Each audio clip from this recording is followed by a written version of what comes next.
The following clip is from a book review and analysis video I made on Amusing Ourselves to Death by Neil Postman. The book explores the idea that our society has been transformed into a Huxleyan, not Orwellian dystopia as a result of the television displacing the written word as our primary means of understanding ourselves. George Orwell wrote the famous novel 1984, which showcases a futuristic totalitarian surveillance state where people are controlled through force and fear.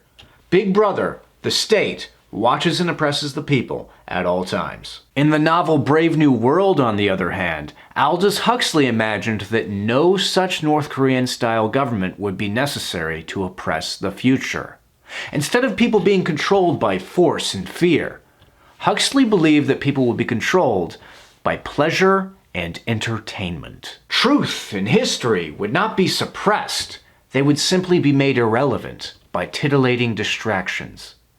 People would fall in love with technologies that would undo their capacity to think. Neil Postman argues that the television is the prime example of this technology. The following clip is an example of why Postman believes this is the case.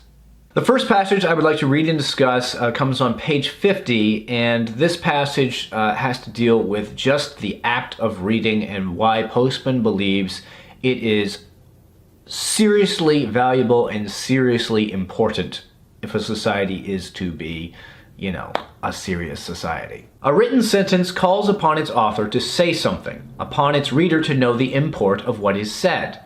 And when an author and reader are struggling with semantic meaning, they are engaged in the most serious challenge to the intellect. This is especially the case with the act of reading, for authors are not always trustworthy. They lie. They become confused. They overgeneralize. They abuse logic and, sometimes, common sense. The reader must come armed in a serious state of intellectual readiness. This is not easy because he comes to the text alone. In reading, one's responses are isolated, one's intellect thrown back on its own resources.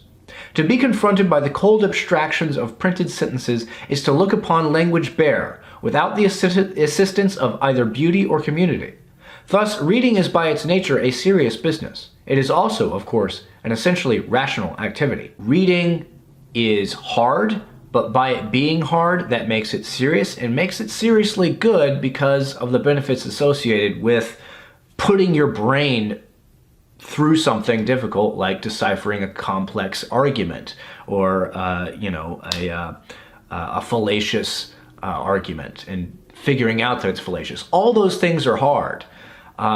But reading, and if you read a whole lot, you will be able to, have the mental strength necessary to discern what the truth is and what is not. You are literally deciphering code, and you're interacting with the critical thoughts of another person. And by doing that, you are learning how to critical think. If you do that enough, you're going to pick up some tricks. And I would also say that I've always noticed that when it comes to TV, you can watch TV and be, invested and really be thinking critically, but you have the choice not to.